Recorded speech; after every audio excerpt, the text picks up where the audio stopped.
I'd like to call the meeting to order at 6 o'clock. Good rise for the Pledge of Allegiance, please.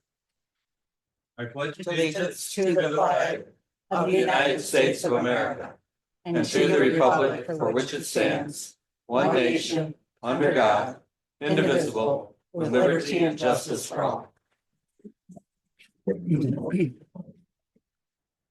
I'd like to make a motion to amend the agenda as. We're got to do roll call first. Sorry, roll call. Trustee Polly. Here. Trustee Lappin. Here. Clerk Palovich here. Treasurer Ellery Summers. Here. Trustee Kroll. Excused. Trustee Reiner. Here. Supervisor Kozibowski. Here. Now I'd like to make a motion to amend the agenda and move the second public comment up to before the closed session. I'll support that. Are there any other ones? I agree with it. I have nothing else. All in favor? Did you have something? I wanted to make an amendment to the agenda too. If I could. I'd like to talk about the staffing of the Northeast Michigan or the Michigan Material Management Authority. What, number 11? 12, Well, Water Department. I don't know. Oh, what's the? We need to add number 12, Water Department R&R truck repair estimate. But they don't have it either. I have it. That's number 11. Yeah, we have that at 11. Right? I don't have 11. You don't have an 11? I don't have an 11. 11 or 12. Okay, but it was put on the website, so we'll just add it manually. Here is 11 is Water Department. And number 12 is Northeastern Michigan Management. Material Management, Yeah, whatever. Staffing. Northern Michigan Material Management Authority. okay, I will support the change to your motion to amend the agenda to add those two items. What? Voice vote. Yes. All in favor? Aye. Aye. Opposed? Well, I also would like to pull from the consent agenda. One part of the F&V operations report had to do with the problems they had as a result of a power outage. Just like to pull that up. So we're pulling the F&B report. Yes. Okay. Is it 13 then or? No, we're gonna probably talk about it immediately. Oh, okay, sorry. This is the first. The- We need to make a motion to accept.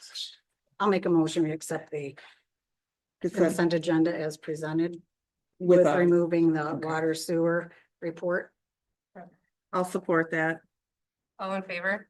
voice vote. Aye. No, it's roll call. Clerk Palovich, yes. Treasurer Ellery Summers, Yes. Trustee Kroll. Oh, sorry about that. Trustee Reiner, Yes. Trustee Foley, Yes. Trustee Lappin, Yes. Supervisor Kozibowski. Yes. Good. Now we gotta pull the water report. There we go next. You need to tell us Yes, what it's- your question is about the water Right. report, and Nathan Lytle can answer it.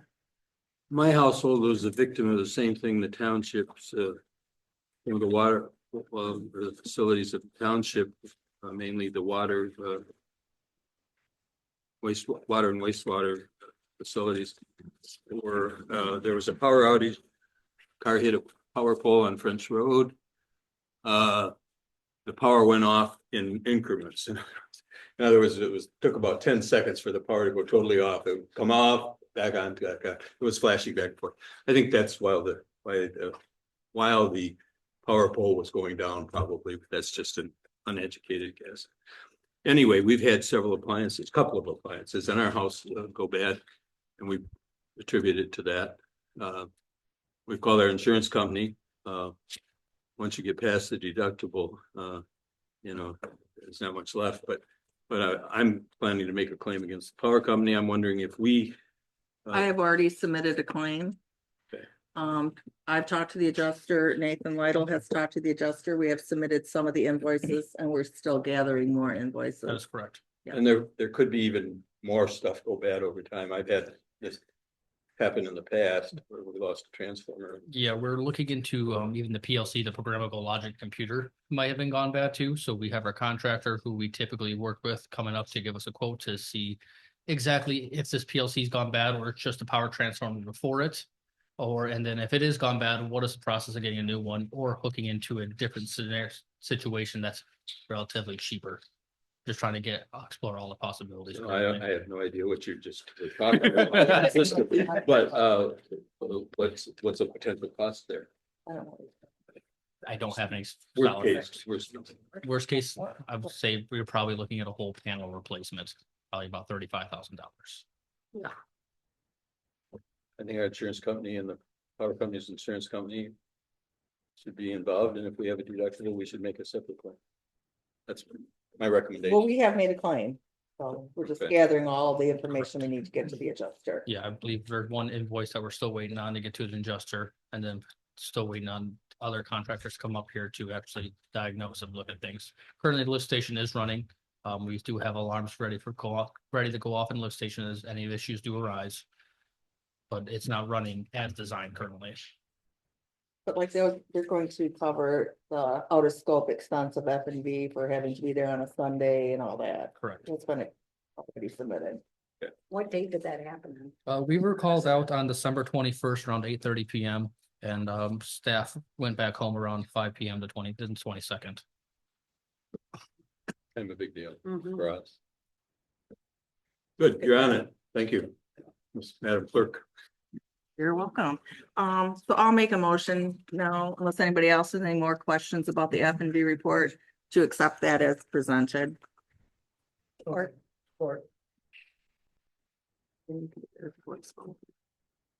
All in favor? Aye. Opposed, same. Motion carried. That's okay. There's public comment then.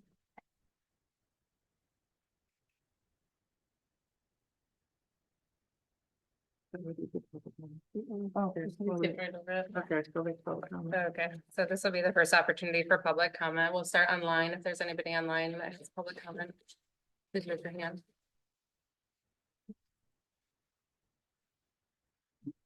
Seeing none, if there's anybody in the audience that has public comment, please come up to the podium, state your name. And then we'll move on. We're done with the consent agenda then. Yep, we're on to new Okay. business. So new business, first item is the 2025 resolution for the poverty exemption. I can address that. Okay. Annually, our assessor, Alan Berg, informs us of the updated sums for the poverty exemption related to property taxes. That we need to accomplish that change through a resolution, and we do this every year. Alan provides the recommended wording, and I put it in the usual township format. And so I am recommending, along with Mr. Berg, that we do a motion to adopt the 2025 resolution for poverty exemption. I'll make that motion. I'll support. Roll call. Oh, any discussion? Tim, is this, this is a change criteria every year, right? They change the numbers, but the language is basically the same. Yeah, it ties into federal guidelines, numbers. And then that translates down into the state requirement and down to the local level. As where those numbers go up, some of us are getting closer to the Yeah. poverty level. Yeah, it wasn't increased this year. So is this can we do this as a roll call or a voice? Let's do it as a roll call, please. There we go. Trustee Reiner, Yes. trustee Polly, Yes. trustee Lappin. Yes. Clerk Palovich, yes. Treasurer Ellery Summers. Yes. Supervisor Kujabaski. Yes. Thank you. Item number 2 is the budget adjustment. This is a budget adjustment in the elections department, to cover the cost of maintaining all of our voting equipment, the annual fee. So I'll make a motion to approve it as presented. I'll support. Discussion. Are they requiring us to get new voting equipment for the next election, We may, it has not, next general? one? yeah, it's sitting out there at the state level. But we're kind of anticipating that we will be buying new equipment for the 2026. No, it's the state fund that, and We don't know, we won't know until it happens. I'm hoping they will. so that'll come back to us if and when. Yes, yep, definitely will come back. Roll call, are you ready? Yep. Roll call. And for all the budget adjustments. Yeah, because we approved the other ones at the, Gotcha. trustee Reiner, Yes. trustee Polly, Yes. trustee Lappin, Yes. clerk Flavich, yes. Treasurer Ellery Summers. Yes. Supervisor Kozibowski. Yes. Item number 3 is the Alpena County Road Commission regarding the Lake Winnie Road. This is coming back to us because at our board meeting, we approved $124,684. This bill came in $12,704.92 more than we approved for it. And this is also not the final bill. There is still work to be done in the spring to Lake Winnie that we will be billed for at that time. They do not know how much that will be yet, but we will still be responsible for 1/3 of it. They say why it gone up? I didn't have anything. I did attend the road commission meeting, where they discussed part of that, and I'm believing that it has to do just with the increase in costs for everything in general. And it does say on the road agreement that we voted on, the above cost estimates are approximate. Only the township and private donor will each be billed 1/3 of the actual cost of the project. So does that mean that the other sides are also paying 1/3 of the 12,792? No. Each side, each third's paying $12,704.92 more. So it's way more than just 12,000. It's- Times 3. Yes, And they're saying there's gonna be more. and there could, yes. Yeah, there will be more. in There the will be spring. more in the spring. Did we approve that open-ended thing and No, that- first approved it? we We did- approved it up to a certain amount, didn't To we? what they estimated it at. It came in higher, but what we also approved said that we would pay 1/3 of the actual cost. Madam Supervisor, do you know, is this all in Alpena Township or is some of it Maple Ridge? Part of it's in Maple Ridge, but I'm not I'd like. sure if this portion is only the Alpena Township portion. That was discussed at the road commission meeting, but I think it was a separate list. But I can reach out to the road commission and talk to them about it and verify that. Well, we have vote on this now? We need to pay it. I can't pay it. How much is in our budget on that? There is enough money in the GL Okay. For this year, this fiscal year? for this fiscal year to cover this. And does anything that in the spring that roll out of our new budget? That's gonna roll out of our new budget. But we don't have any idea how much that's gonna be. No, I mean, it shouldn't be much. It's just like probably the ditches and that stuff. The Well- main part is done. Here's the problem, that is that. You know, any part of it, we always budget for roads, what we can, Right. but. Whatever. This extra amount is in the spring. Is gonna reduce what we can do on our other roads. Right. So my thought on that too was, in going forward, any other contractor agreement that we sign, we have to kind of give ourselves a safety net there and say, yeah, we'll agree to pay up to this much of an overage. You know, in our agreement, like we'll pay up to 10% over the estimated cost. If we can get them to agree with that. Obviously. This, And we do have extra well, it's money. about 10% now, but we got another whatever But we else. actually put money to pay this because the estimates for the other projects that we approved came in lower. Well, I That's was why gonna- they're, so, I was actually gonna. so we never complain when those come in lower and we don't pay as much as So they we're really not estimated. damaging other projects that we've got. No, we are not All right. For this year, for this year. How much was that additional amount? 12,000. $12,704.92. I'll make a motion that we pay the additional $12,704.92 from for the Lake Winnie project. What's your support? Not for me. I'll support it. Any other Do discussion? you have- Yeah, I have just got, I guess I would like the supervisor to reach out to the road commission and just get a rough estimate of how much we're looking for the spring. So we're working on budget right now, and it'd be nice to know if we have to add 10 or 20 or 30, whatever.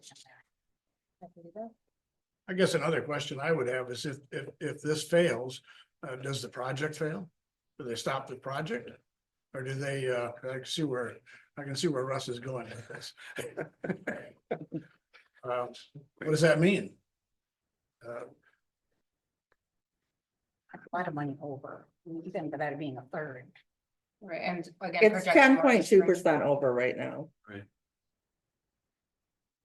Which is kind of what And it's just gonna supervisor keep was going up. suggesting, is that we cap it at that. So maybe my problem will come with the next. In the spring. Yeah, Come, I was so- saying not necessarily 10%, but I think that we need to have some kind of a safety net in place so that we're not just giving them an open ended, sure. We'll pay 1/2, 1/3, whatever number you give us. You know, that's not putting us in a good position to be able to make our bills. I agree with that concept. Whether 10% is enough or not, I don't know. That I don't know either, but we can definitely have that discussion further.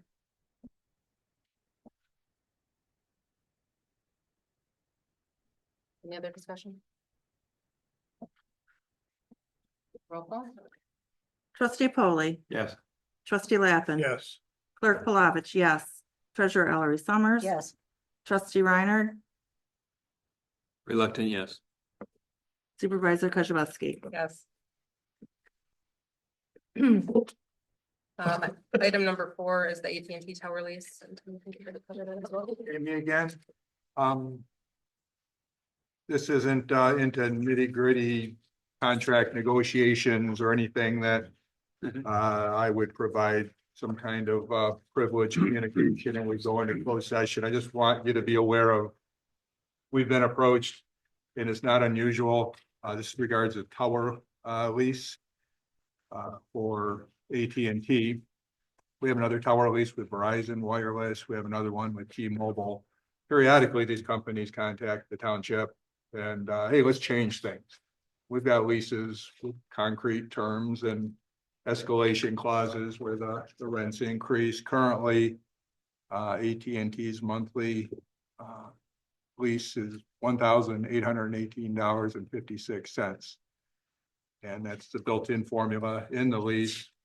This is the third time in recent years that I've been involved with them contacting us or an agent called MS, the company MD7. And they reach out and say, let's change things. We got economy's changed, things have changed, the industry's changed. Well, we have a lease and you can get out if you want to get out, and they'll start threatening that eventually if you don't respond the way they want you to respond. Previously, we just ignored them, continued on. And in any event, again, they can get out if they want to get out. So if you don't like it, get out. But they've submitted a proposal, and this is similar to what they've done before, where, okay, we got 3 options that are trying to catch our attention. One, oddly, reduces the rent to $1,525, but it increases the term of the lease to 2051. And that one doesn't make any sense at all to me. Another is, let us do a lump sum buyout. And you'll give us a 99-year easement, and we'll give you a big dollar amount, $291,000, $291,500. Or option 2, 40-year easement, where they can use the tower for this lump sum of $239,500. Keep it in mind, you get a pretty sizable annual amount. Currently, if you take this lump sum, the board in 20 years might not be happy with us, or in 50 years, in 99 years. If we ever got serious with something like this, I've got an attorney who specializes in this named John Hessel. Previously, he was gracious with his time and kind of clued me in and said, oh yeah, I know that group. And don't ever accept an initial offer. And if you want to get into the weeds, you hire a firm like mine and we'll make it part of the deal that they cover all the attorney fees. And So what I'm recommending, and we don't need any board action, is that I help Abby with a response. They get aggressive. Did you respond to me yet? How come you didn't respond to me? Make sure you respond to me by the end of next week. Sure. And so I'll help draft a response. I'm curious. If these are municipalities we're talking about, public information. Provide a list of the other municipalities you've dealt with and what deals you've final reached with them, and what rental rates do you pay? What buyout amounts have you made? Well, that's confidential. No, it's not. It's public information. If it's a municipality, we could FOIA that and put the ball back in their court. And if they say, well, now you angered us, we're gonna get out of the lease. You can get out of the lease anytime anyway, and we got a lease, we got a deal. So just informational. Any questions? Well, a few observations maybe. For one, our prior supervisor negotiated with Verizon. I think it took months. It took years. Okay, whatever, but it was a back and forth emails mostly, I think. So if you find those, and they should be in our records. Yep, and I was part of that, and that was really just standing firm. Yeah. Yeah. So, because as I do the calculation at the $1,500 a month, which is about 18,000 a year. It's about $720,000 if I figured it right for 40 years. Right? They give us all this material about why having the antenna on the tower isn't helpful to them. And yet they want to put us out for 40 or 99 years. So that doesn't make sense. You know, because it's going to be low level and autonomous cars, and they're going to be 5G, and they're going to be on lampposts and so on. I don't give a rip. If they want an antenna on our tower, I think they pay for it. But and I think we stand firm or even up the ante. Yes. Because they're not even offering us an increase of what, 5% or 10% every 5 years, something like that. So, you know, I also found it interesting that there's 2 new clauses, right? The right of first refusal. Yeah, they slipped that into. Yeah, and then they'll let anybody they want on that tower. Yeah. well, and yeah, it's almost like we're now telling them, you now get the lease money from the other entities. Right. With that language got to go. That's where Verizon got, the previous go around we had with Verizon, they got aggressive with, you're gonna also revise the lease to state these terms, and their supervisor just. Yeah, there's a whole No, paragraph no. there. It's just got to be waived. Yeah. It can't be there. Yeah, so we're not even, Just sit on. yeah, and our new supervisor, it was one of her wonderful initial things she got to deal with. So hit the ground running. Yeah, That one. so I said, don't lose sleep over this. Again, no board action is required. Just want you to know that we did receive this, and I'll hope the supervisor respond. News of the left. Tim, didn't we just negotiate these like within last year? That was Verizon. They were all 3 done around the same time.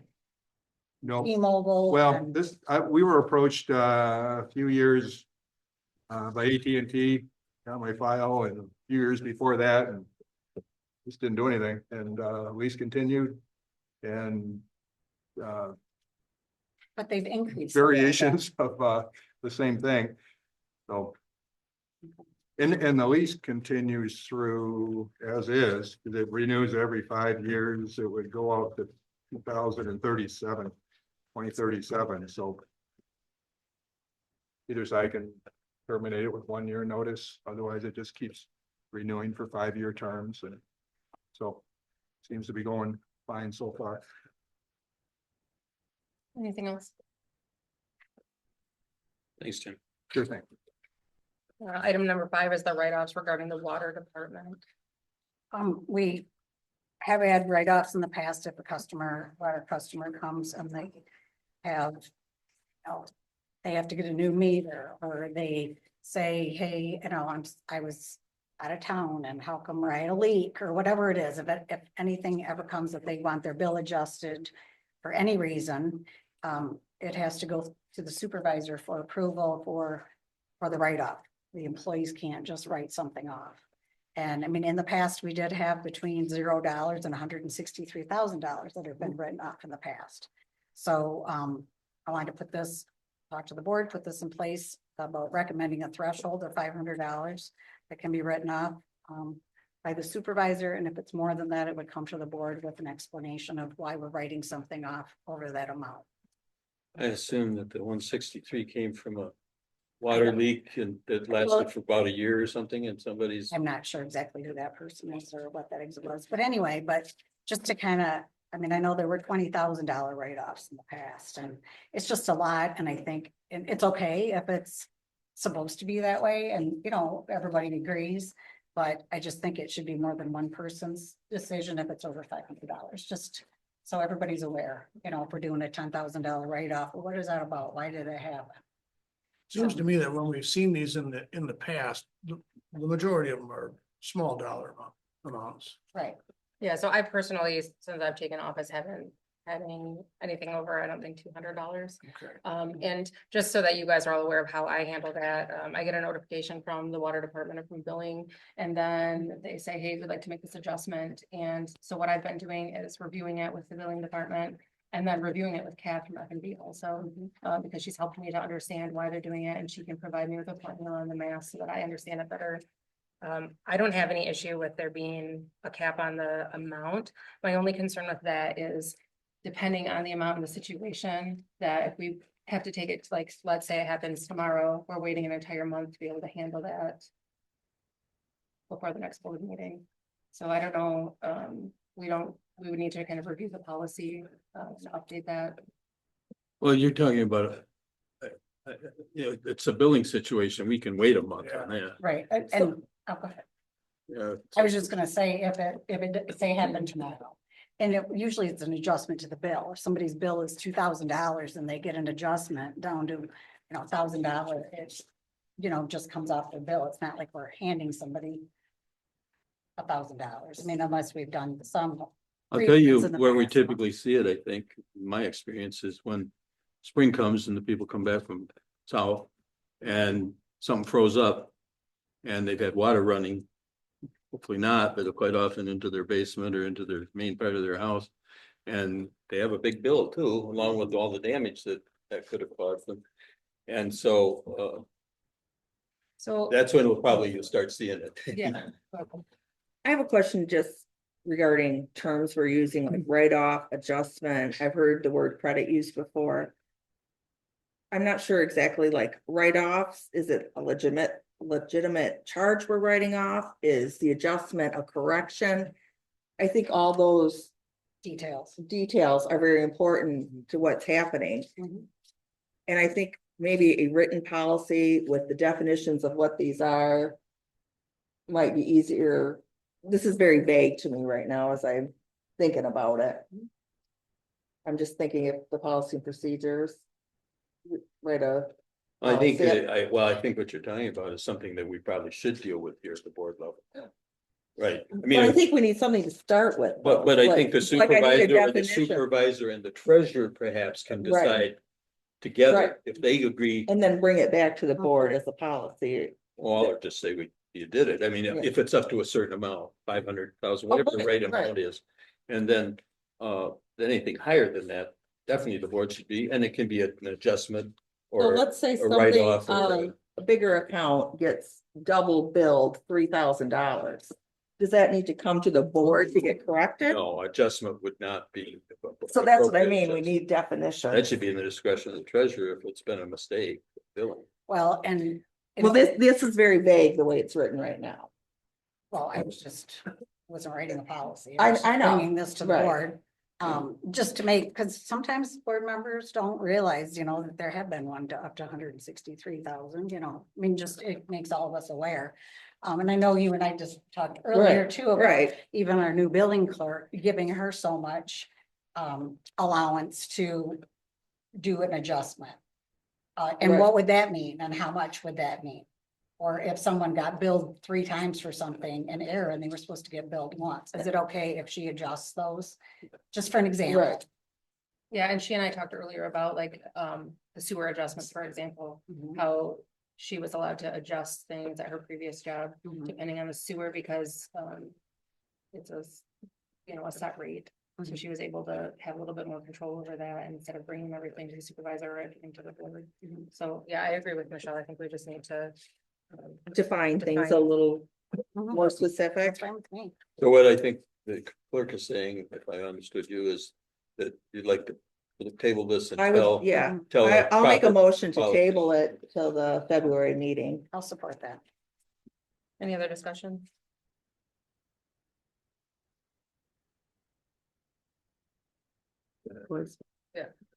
All in favor? Aye. Aye. Aye. Opposed, same. Motion carried. Agenda item number 6 is the third and Tamarack extension discussion. Steve, did you want to? You did. Yeah, I guess, when this, because I've Yeah, asked this to yeah. come up. Okay. I'm not trying to put you on the spot. I'm the culprit, huh? No, no. Well, I'm not. I guess we've heard from many people. It's been 2 or 3 months at least. And we haven't talked about it. And so it seemed to me that we should probably spend some time to determine whether or not this township has any interest in doing this, or if we have interest in doing this, and if so, how are we going to do it? I personally have some concerns. I mean, I can now point to Lake Winya as one that says this number is what we gave you is what we thought was a pretty good number, and the numbers that we're hearing to do all of this project. When we first heard that it was going to be somewhere around $2 million. Now we've added a few things, including an additional turn lane, and just a couple of other things. And now the price has gone down. I find it hard to believe that we can do more of these things for less money. So that's one concern that I definitely have. But I think the major concern that I personally have is that MDOT has said, and I'm talking about the corner of Tamarack and M32 at this point, that we have to effectively build it, and then they will do a 2-year study to determine whether or not there's been enough incidences at M32 to justify putting it alive. I think that's crazy. It seems to me with all of the modeling that we can do in every other area, that we can't do some modeling to determine what the outcome would be if we increase the traffic flow in a particular area by X. We have example right here on Golf Course Road in 23. It took years More than to do that. And I'm having some trouble with that. As most of you know, I live in that area. I'm not, I don't fall for the not in my backyard kind of stuff. If this is a reasonable thing to do, then it's a reasonable thing to do. But at the same time, we want to make decisions that make sense. 3rd Street is, if you're not on your way out of there by 7:30 in the morning, you're 5 or 6 lights out. And so, but that's only twice a day. And so, and it's only during school time. I understand the desire to have an alternate way out. I get it. I believe in that. I think it makes sense. But before we jump into some of these things, at least from my perspective, I really feel as though we need to have a clear answer from MDOT. If we have to spend whatever kind of money we have to spend to do this extension, and then later on, after X number of vehicle damages and property damage and personal injury take place, then DOT will determine whether or not a light is appropriate. Just doesn't make any sense to me. I just want to nip this in the bud really quick. Okay. I did speak on the phone with Ryan this afternoon. And let him know that this was on the agenda today because I wanted to clarify some things with him. So I asked him just to help move this conversation along. They did pull their application because of filing extensions through Eagle. So I think they reported it in the newspaper and on the radio as well. I saw that. Yeah, so I asked him about that and he basically told me there's like a 60 or 90-day extension. If there's no progress, they have to refile. So it's kind of pointless for them to file because they know that they can't do anything until the spring. So it has to do with wetlands mitigation. So as far as that goes, they have paused. Well, that's anything what I with it read right in the now. paper, that they'd essentially stopped talking about it, taking it off the agenda. Right, and then the second thing I asked him about was the rumor of them filing for a grant, and he did tell me that they're in the process of submitting paperwork for a grant that would fully fund that, and if that's the case, then that discussion from the board is just a moot point.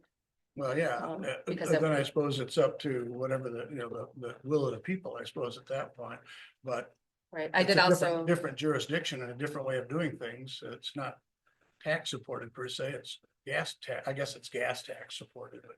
yeah, and I did also ask him that if their grant funding failed and it was going to be considered again, that he come and give a presentation to the board.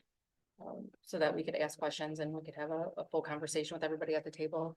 Also, the city has put together a meeting with some other, I guess I would call it all the immediate stakeholders. So they've invited us from the township. We're actually going to be hosting it here in the boardroom. It'll be the township, the city, the school, some of the residents of those communities, and then MDOT and the road commission. When is that? I believe it's like February 18th. I think it's the 18th. Yeah, I think it's February 18th, and it'll be here. So after that meeting, then I think at least I'll have something else that I can go with. And I did ask Brian today, and he said he planned on being present for that meeting. Okay. So as far as that discussion goes, I can't imagine my thinking changing on the M32 thing, but that's a critical thing. It's 3 p.m. on the 18th. yeah, I do not know that that's like a, That's not a knocked in time yet? no, Okay. no. Well, I can't be there in the morning. They don't Go ahead. care. I'd like to see this board come up with a committee to just do some background research and kick on all the doors that they can and find out maybe a little bit more about this so that we have a better idea, that we can bring some information back to the board that maybe we just don't know about. Well, Norm, you and I've kind of done some of that.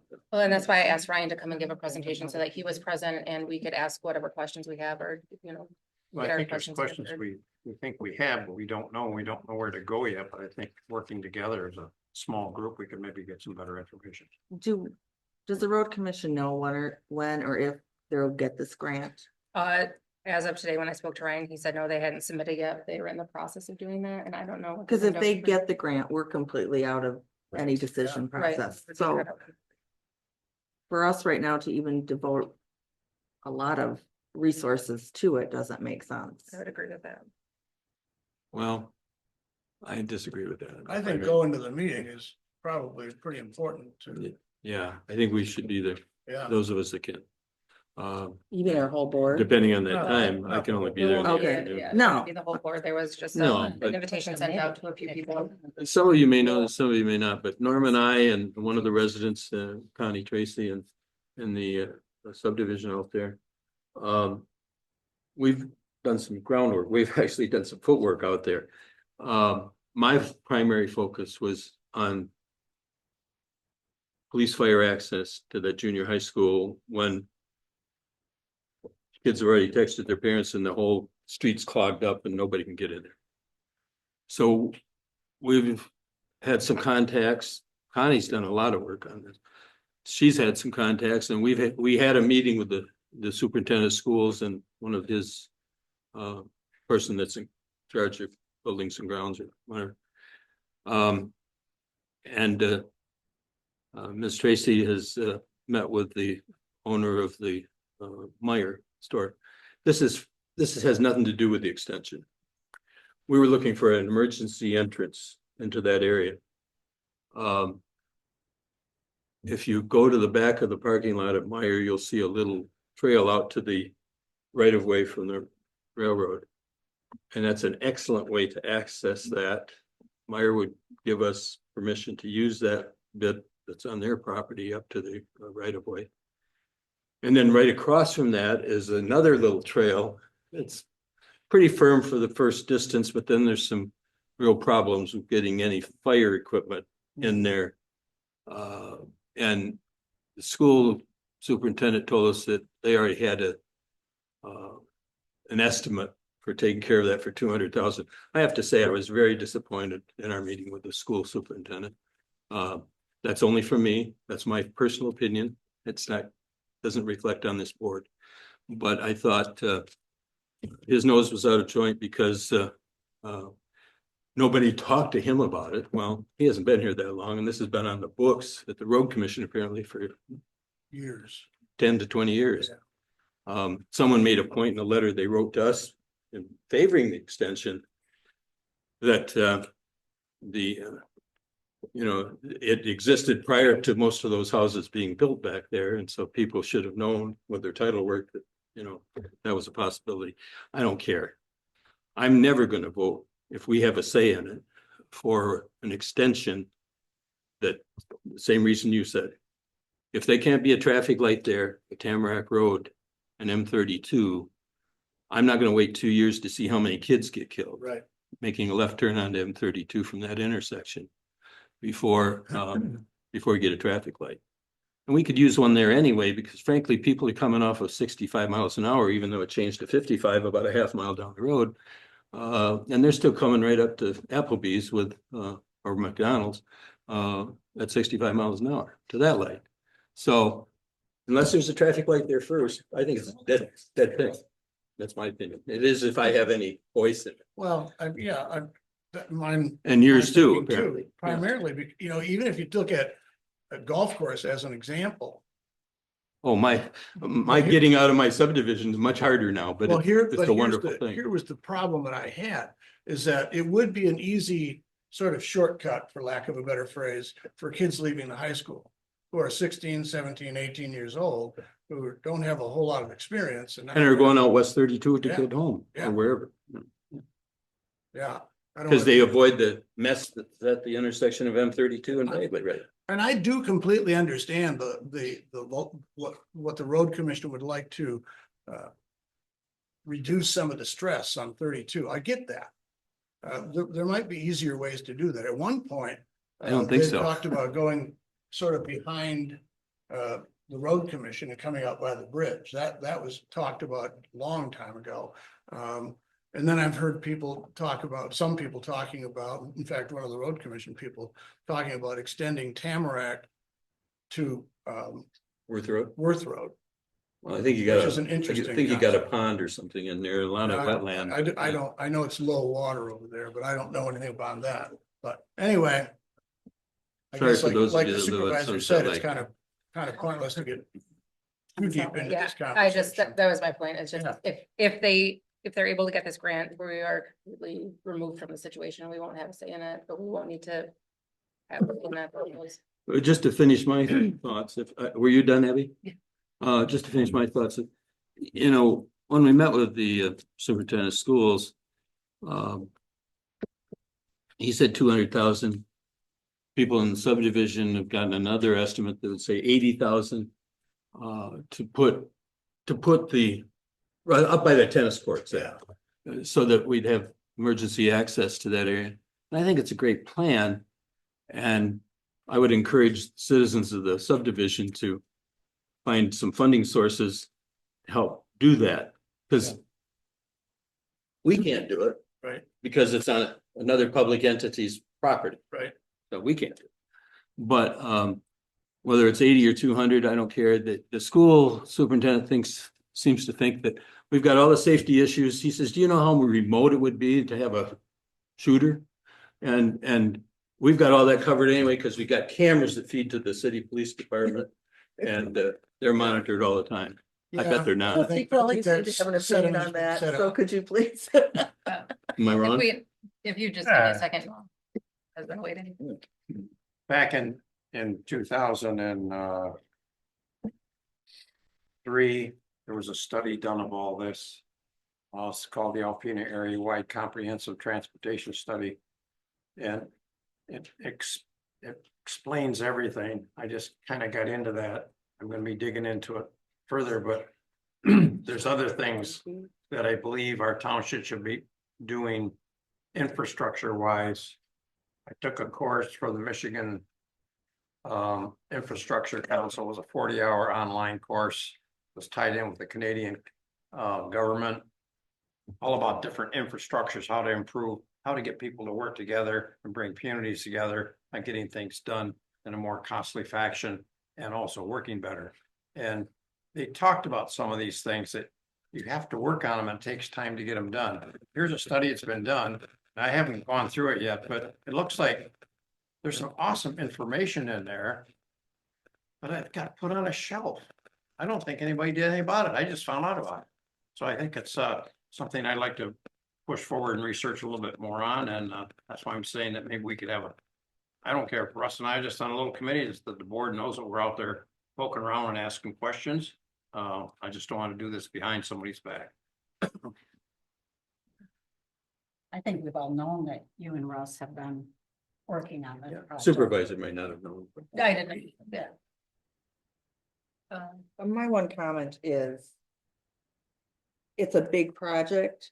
We don't even have an official CIP for our general fund. And I think before we allocate any money, we need to look through the whole township and see what projects need to be done before we allocate any money, especially that amount of money to a Yeah. project. And we know it's only gonna get a bigger amount of money. And we know it's not gonna be less. way over a Yeah. million that they want. So I think until we have a CIP and determine what our priorities are, we can't, And find out if the road commission gets a right, grant. we can't allocate money to something like this Yeah. yet. We're That just was- not at a place. That was just the supervisor talking to the road commission, I think, at that time, and without any One official. thing we allocated money. Oh, well, and I don't know if he said that, but what I do know is that we never approved that at Well, the this is board the level. first time we've ever discussed it at a board. Right, Yeah. I think it's good So- that we are. Right. Mr. Kroll, did you have? I just, until it becomes, I guess, to fruition, or we even get to that point where we're involved, I mean. There's really no point in discussing it too much at this point, I mean, until we get to that point, because I think it is a complex issue. It involves more than just one issue, between safety and that whole neighborhood, so. And infrastructure, because obviously there's growth coming on 32 and. That's something that we're gonna have to look at in the future too. Any other discussion? Ready to move on? Yeah, moving on to number 7, Facebook. So I'll speak on this. This is something that I talked with the fire chief about. We had discussed having some kind of way to interact with the public besides the newspaper, the radio, whatever. And we were discussing using Facebook as our platform, having a Charter Township of Alpena Facebook page, informational, where we can either the chief or myself, both of us being admins on the Facebook page, to post things like in the packet, there was pictures from them doing an ice rescue training, things like that, so that we can kind of prove our PR with the public. And get some other information out there. I received some notification about assistance from NEMSCA for funding different things, but I don't really have a way to get that out to the public. Besides contacting our website and asking them to put it on the website for us, or posting it on our building doors, which we can do, and that's fine. I was just looking for an additional way to reach the public with any important things that we have. Is that NEMSCA or NEMCOG? NEMSCA, NEMSCA. yes. Okay. That's generational, you understand. I understand that TikTok's the better way to get to some people. I don't use the ticky tacky, but either, Could like I be said, gone in 90 days. Government's always being. but again, that's something that the chief and I have discussed in looking towards, instead of having like a separate Facebook page for the fire department and a separate page for the township of Alpena, we could combine it in one. You can have multiple admins for it. Things would have to be approved, posts would have to be approved. And, before we really move forward with that, we would review our Facebook, our social media policy and get something written. We have a social media. Yeah, we would just review it because I believe on there it says you can't use the township logo and things like that. Obviously, we would want to do that. A page promoting the township. Are you thinking of having it where it's informational only or where people can comment? I think it would depend. It would be Cause need I, to be reviewed and kind of up for discussion, and Cash and I had talked about that, that the county has several pages, the city has pages. And they are interactive. I think it would just depend because you can kind of limit. So the big thing with it, everything is still playable. But like anything that's derogatory, stuff like that, you can hide those, but you can't delete them.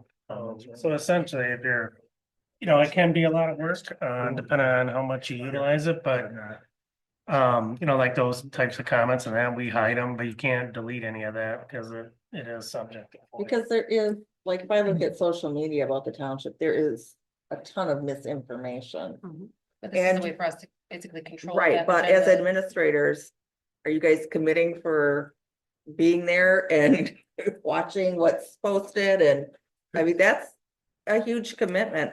I've done it for businesses before, and you're constantly getting those alerts and. I'd like to start off just having it be an informational site and no comments, just we have a meeting on this day or fire department's doing training this, just information. No feedback from the public. I think I would tend to agree with Laura for a different reason. I'm concerned that if we allow some people to comment and some people not to comment, are we violating people's First Amendment rights? And if the answer is yes, which I suspect the answer is yes, that we should either allow it in total, good, bad, and the ugly, or none at all. Tim, that's your job. Tell us what it's. Yeah, there is some case law bubbling up, which I haven't had to pay attention to because this has never come up with any of my municipal plans. So thanks a lot. We're the first. Which I can dig in deeper, but I'd say just no comments at this point is the safer route to go. And just informational. And we can keep an eye on how the appellate cases go. On our website now, all of our individual emails are there, correct? Yes. So we can get all the derogatory comments we want. Bring them on. No Websites thanks. are not a popular place for people to go for information. Right, like I said, my whole purpose of this is being able to reach the community, improve our PR. Get the right information out there, and in a positive fashion, and yeah, no matter what, there's gonna be naysayers and negative comments, it's just something that you have to deal with. Well, we got some great pictures from the chief, I think, the other day, things that they've Yes, been and that's active in. yeah. And that's a great place for that kind of stuff. For example, I would have liked to post, I think my first full week here, we had a going away and a welcoming party for Chief Plus and for Chief Baker. And I have pictures of everybody, the board, and the fire department sitting at the table, having lunch together. I would have liked to be able to post something like that and say, hey, look. I'd like to bet any picture that I was in. You're not the only one.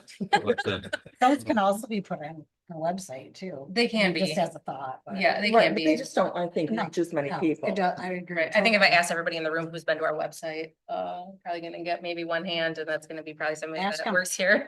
There's Too, somebody looking for the agenda. right? Oh, Yeah. or Monday. I think an I would agree informational with- one is a good idea, but it takes work to keep. Right, and I would agree with Laura and Steve to, at least when we start out, to have it no comment, informational only. If it works out, then we can, And put our email. Well, it's kind of nice when having the comments, because you can kind of gauge the public on what you're putting out. And when we're talking outreach, that's the perfect social media to do it. I think it's just, really, I think we should do TikTok and all the TikTok dances. Let's do that. Says it got him a lot of votes. this is not going the direction that I. Nothing ever does. Um, So, But our emails are out there though. If somebody has a comment about something that's posted on the Facebook page. And they want to reach out or make a comment, our emails are there, so contact us, come to a meeting, I mean. Feel free, That's too much work. I'm just saying. there's always keyboard warriors, but it just is what it is. I think we want to move forward and actually be relevant and reach the public. We have to do it. I agree. Do we need? Any other discussion? So are we looking for a motion? What are you looking for, Abby? Is it a cost to, I know, it doesn't cost anything to create the Facebook page, but If we have 10 a monitor, it would definitely. Okay, we're not doing that. Exactly. There would be a cost if we wanted to boost our post, but I don't foresee that being something that we need to do. Everyone in the room shares as much as we can, and that's how we build our base. Do we need a motion for that, Tim? Or can we just go ahead and? Might as well, just we'll have it documented in the minutes. That way, motion for the supervisor to proceed with establishing a Facebook site and the chief. But is this with or without comments? How's that gonna With or work? without, with Without. board approval, I would suggest of the first proposed. I'd rather I'd rather somebody come back with a plan Yeah, than to just do it. I don't know what just do it means, you know, but, yeah. I think it's a great idea, don't get me wrong. No. But I'd like to know how this is gonna be done, who's gonna monitor it. Well, she just said her and the chief would be admins. So the chief, yeah, so one of us would create the Facebook page, we would be admins on it, and then. Any posts would be made by one of us, it would have to be approved. And we I go just from don't there. want everybody else Who getting, by who? Approved by the chief or I, anybody else other than the. or chief. anybody else, if you wanted to be an admin on there, Steve, I'd be happy to make you an admin. No, And then you can, I'm you good. can, I'm happy to do so. But again, it's just the purpose of it is, No, I think it's, like I say, I think it's a good idea. I hate to start running down a rabbit hole and not know it's at the end of the rabbit hole before we. They're gonna be responsible. I don't know where we are in If this. we're just gonna do informational at this point, I'm fine. And we're gonna shut off comments. Is that the Yeah, plan? let's Okay, start so- with that. Now. look I was at gonna the say, case has law, anybody made 'cause in I've seen motion a few yet? headlines here and there. I will make a motion that the chief and Abby start a Facebook page that is informational only, no comments until a written policy is presented to the board that we approve. I'll support that. okay, any other discussion? Roll call. And the admin information is confidential between those two. Only those two are admins, right? Unless somebody else wants to do it. Well. Right now it's you and the chief. chief. Okay, okay, Clerk Palovich, yes. Treasurer Ellery Summers. Yes. Trustee Kroll, Yes. Trustee Reiner. Yes, Trustee Foley. No, Trustee Lappin. Yes. Supervisor Kujabaski. yes. Motion carried. Okay, moving on to number 8, the division of the platted lot. Yes, I'll start the discussion on this. I received a request for an adjustment of a platted lot.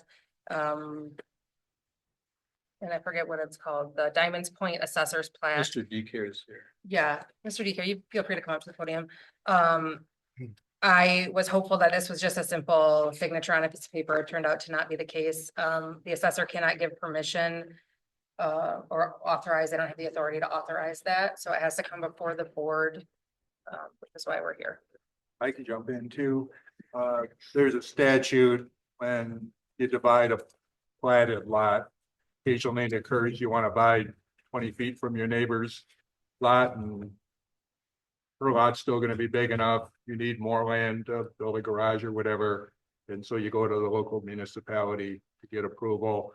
It's not creating a subdivision or something like that. Or just a little nuanced statute that talks about whether you want to divide a platted lot, that you need municipal approval. And so Alan Berg, our assessor, got involved and said, we can give revise the tax descriptions pertaining to these tax ID numbers, but we need a motion from the township board first, and I do have the motion language that Alan will need. I had a question. Is this property on city township line or anything like that? Or is there a crossover into, No, is the platted lots no, so two the different? property in question is the corner of Grant and. I know Ripley. approximately where it's at. I just don't know Yeah. where the township line and the. I think city it's line Grand is. Street. They're both in the township. Yep. It's Grant and where? It's Grant and Ripley. is Kyle the- Baltire. Right, so it'd be the Oh, Basin okay. Hong property in Baltire. Good. So, as it stands right now, previously, Mr. Ball owned both pieces of property, and the back garage of Ball Tire runs through both pieces of property. So what they're looking to do is adjust the platted lot so that all of Ball Tire is on one parcel, one piece of property. And both parties have signed the document making this request, so it's not Yes. one trying to get something over on another. Well, it makes sense. It needs to be fixed. Yes. I've got the motion wording if some. Steve will read it. You- I made you enough all- motions, Steve. Highlight. You got it. All right. I guess, did you want to say anything before? No, I'm good. Got Got any questions? We'll put the motion on the table, and then we'll ask questions. All right, I'd make a motion to approve the division of the borderline adjusting lot 16 of the Diamond Point Assessor's plot, partial number 018-103-000-016-00 pursuant to MCL 560.263 in accordance with the DNR McNeil Associate Survey number 33-318-000-484706 dated June 10th of 2006. January 10th. What did I say? June. I'm sorry, January 10th, 2006. Got all that, Michelle? Yeah, can I have a copy of that for the minutes? I'll just replay the vote recording slowly. I'll support you. Okay, Yeah. any other We need support. Did Yeah. someone support it? rest for it? Any other discussion? Mr. D here, do you have anything else? I am good. Okay. Is it a voice Thank vote you. then? Thank you. Or a roll call? Let's do roll call and Okay. then our minutes and Okay. this motion will go to Alan. Okay, roll call please. Treasurer Ellery Summers. Yes. Trustee Kroll, Yes. Trustee Reiner. Yes. Trustee Polly. Yes. Trustee Lappin. Yes. Clerk Flavich, yes. Supervisor Kujabaski. Yes. Okay.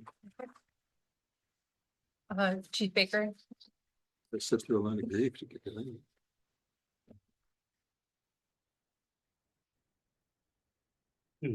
I know. Yeah, that's good. The next agenda item is the fire department's 2025 volunteer fire capacity grant award. Yeah, so part of your packet explained what this is for. It was already submitted prior to my hiring. And it's a match grant from the state DNR. So $4,999 are being awarded to us, but we have to match that dollar for dollar. This was provided to you also at the budget meetings, so we could already have that budget set aside for this. And it is for SCBA mask for firefighters. So the actual mask that they put on their face to breathe the air, to go into the structure fires, and to create a RIT pack, which is a rapid intervention, or you use this equipment to take in for a down firefighter to help them get out. So my recommendation would be just to sign this because it's on a tight deadline. I have to respond back that we are going to accept this by the 7th of February. And then we could move forward with the current quote that we have. But because of the cost, we'll have to get a couple others. So. Yeah, yes, sir. Only question is, will this take place before or after one? This will take place after. So that's why I brought it to the budget meetings for fiscal year 25. Any questions, any other discussion? Use some money. Thank you. So do you need us to make a motion so that you and Abby can sign it? To accept it? Is that what we're? Yes, that's why I brought it up is Okay. that because of the amount of the money, I figured it would be best to get board approval to go ahead and ask Because we're for that. committing. Yes. Okay, I make the motion that we approve the grant request and upon approval, budget the funds for our share of the purchase. I'll support. Any other discussion? Roll call please. Trustee Kroll, Yes. Trustee Reiner. Yes. Trustee Polly. Yes. Trustee Lappin. Yes. Clerk Palovich, yes. Treasurer Ellery Summers. Yes. Supervisor Kujabaski. Yes. Agenda item number 10 is the Safer Grant. So that was also in your board packets with a link to a video. What this is just a request to look at the potential of submitting a what's called a SAFER grant. The SAFER is the Staffing for Adequate Fire and Emergency Response Grant through FEMA. We had already applied for the AFG. And that's kind of, they go along with each other. One is for equipment, SAFER is for staffing only. So I've given you some information on what that is. It is for hiring and it will pay for salaries and benefits over a 36-month period. There is a cost to the department for hiring processes and outfitting. Obviously, you have to get them uniforms and gear, but this also has another kind of branch off of the SAFER grant, which is a recruitment and retention officer position that is a one person. And then it utilizes that person to recruit for new hirees. It could be for new hirees, full-time, part-time, paid on call, however you want to look at it. There are a lot of benefits to that position as well. But my recommendations are that we are to look this over and think about really what we want to try to do. Unfortunately, a time frame is very, very vital to this. Typically, it comes out at the end of January, and it's open for 30 days. If we were to submit for this, it's not a guarantee, but because of the numbers that we currently see, we could be at a high priority for this. Because it's based on the NFPA standard 1720, which meets a staffing priority. And for us to meet that priority, I'm just going to say in our rural communities, we're less than 500 people per square mile. We have to have 6 firefighters on scene within 14 minutes to fight a fire. And currently, we don't meet that standard. So I've thought this over quite a bit. And obviously I would love to go for the gusto and go for everything. And my recommendation would be 9 firefighters to bring our staffing to 15. However, because of the need for budgetary constraints in the millage, that proposal I don't think would be seen in the community as fiscally responsible because of the fact that at the end of 3 years, it's going to cost us at that time probably 1.5 million extra just in those salaries. However, the status with these SAFER grants now is you don't have to guarantee these people hired at the end of that 3 years. But we would want to try to continue that. So that's why I backed off of that 9 and would like to go with the smallest amount, which would be 3 full-time firefighters and the recruitment and retention officer. But there are some issues with that as well, because we're going to be going into union contract negotiations, and we've got to set up what our projected salaries and benefits will be for the new union contract. And we've got to make this something that will draw people to come to the Charter Township of Alpena. Instead. Because if you're going to pay a less amount salary wise, you're not going to get people to come. And we want to draw this as that. So we've got to come up with those numbers. So I can't give you hard, fast numbers, but ballpark figures right now, as we currently sit with our full-time firefighters, if we were to hire one currently with their pay and benefits currently, is about $90,000 a year. So if we were to go with 3, that'd be 270,000 plus 1 extra as your recruitment and retention officer. And you'd want to make that an attractive salary of about 70,000 because we could utilize that person, not just in a recruitment and retention category, But as long as 50% of their responsibilities are in recruitment and retention, you can utilize them as a other 50% that we could then look at maybe a building inspector or a fire safety inspector. Which then would start bringing in some revenue as well.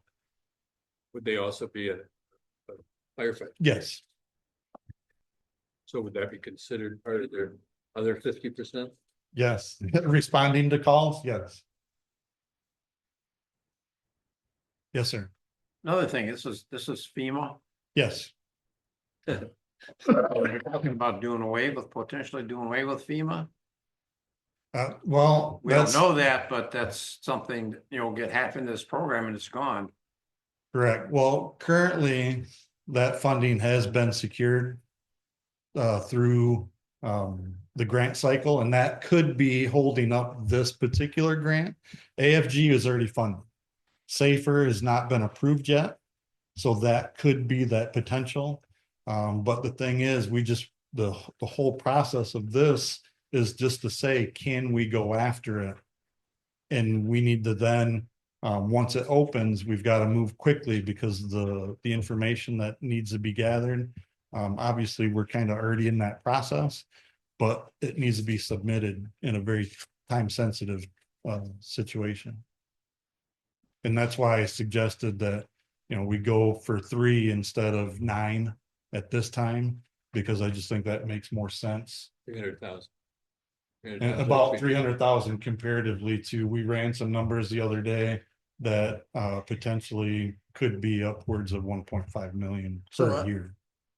3 plus the 1, so Mhm. it's more like 350 to or 375,000. Yeah, was it the 270 and about 70, so 340? Yeah.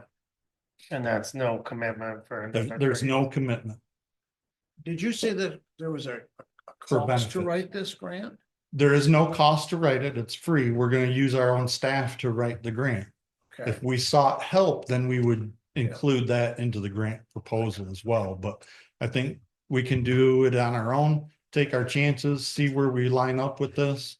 And that will give us a good indicator, because then they'll come back also and say why we didn't get it. I have another question. Yes, sir. Always got a question. Is it a reimbursement grant? Is it it's not renewable, we don't know that, but, or is it Is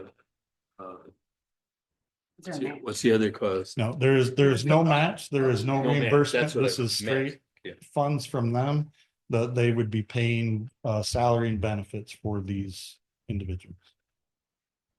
well, and so turnout gear and all the other ancillary things that a firefighter will need, hopefully will be protected under the other grant that we've applied for. Correct. So from a cost of doing business standpoint,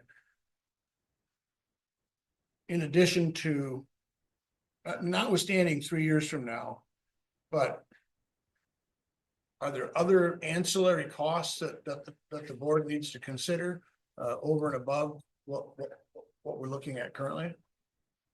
If we were to receive both the AFG grant and the Safer grant, we would be sitting very well. So what about overtime pay? What about? That's all included. The inclusion of salaries and benefits under Safer. It spells out that, obviously at a 40-hour week, there's 2,080 hours that a person works. They already calculate that in for firefighters' hours. Their regular scheduled overtime. So am I also understanding then, given the union negotiations, that the other salaries would theoretically have to be bumped up? That's it. Yes. And what is, so that's. Well, it all depends on what percentage they want to try to go for the negotiations. So I want to kind of piggyback off Steve. So is there a minimum wage we have to start out with? Okay. You can make it whatever you want, but what I'm saying You're is, saying is that if we you need put to make so it low, you attractive. you gotta get somebody to move here. Right. because I'd hate to write the grant and then nobody come to work. Yeah, if we're awarded it. That's all I was saying. It's- Throwing a it's kind of party and thing. nobody showed up. Right, yes. Or have a You know, church there's a there. lot of benefits to this. I don't, there's very. There really isn't anything that I would be hesitant or that would have a negative impact. I see all positive impacts with this, especially if we get both. But then again, it's how well are we gonna write these grants? How do they stack up across the nation? Well, that's exactly what I was just gonna ask you. If other people are hiring professional grant writers and we're just muddling through it, are we at an automatic disadvantage? Well, Or is it pretty straightforward? I haven't seen the grant. they're straightforward. There's a lot of detail in them. What is gonna help us is our travel distance, our considerable rural area, and this current staffing. But, you know, and then if we look at this, if we just go with three, currently we have one man at each, or one firefighter at each station. If we were to put a third onto each shift, that would eliminate overtime. We could then mandate minimum staffing at one per station. So that third would then fill in and make that staffing like that. So that's why I looked at 3 firefighters and 9 firefighters. Because you could do the same with both instances in that case. But you're not guaranteeing 6 then show up to scene in 14 minutes. We're doing the best that we can, then we continue to ask for it repetitively, because this is not a one-time deal. But would the mutual aid count towards those numbers of people showing up at a? It there gets kind of very difficult when it comes to the 1720 standards. There are some with that. The agreements have to be written in place.